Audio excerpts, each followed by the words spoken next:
An advisor's primary goal is to manage the risk-return trade-off in client portfolios. So it's completely understandable that many of us would feel hesitant to include new asset classes with significantly higher volatility, like Bitcoin, into our clients' portfolios.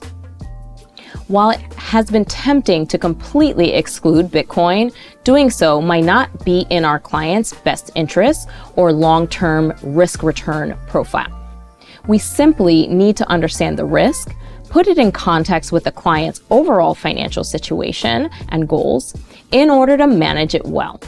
Bitcoin has objectively been more volatile than traditional public equities. However, the nature of that volatility has changed over time. While Bitcoin is relatively new in the context of our careers, it has continued to mature. And with that maturity, we've seen a gradual and measurable decline in its volatility. Some of that early volatility is expected. When an asset has a smaller market cap and growing adoption, it tends to be more sensitive to capital moving in and out. As Bitcoin's total market capitalization has grown, those price swings have started to decline from 80% in December 2017 to less than 50% in March 2024.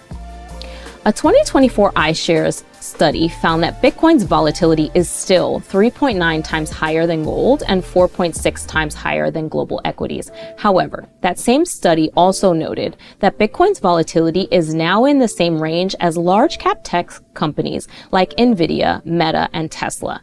These are all names commonly found in our client portfolios.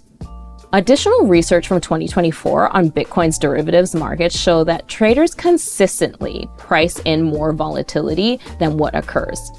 This gap between implied and realized volatility suggests that the market tends to overestimate the true level of risk in Bitcoin.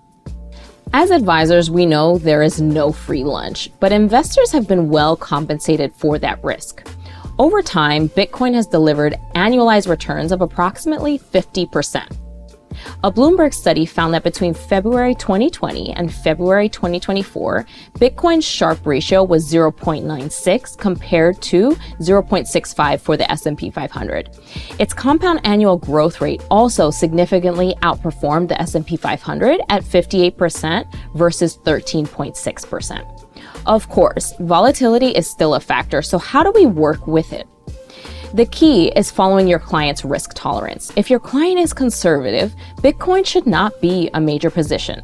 A small allocation of 1 to 3% can still improve diversification and long-term returns without introducing more risk than they can tolerate. For more aggressive or longer-term investors, that allocation can increase.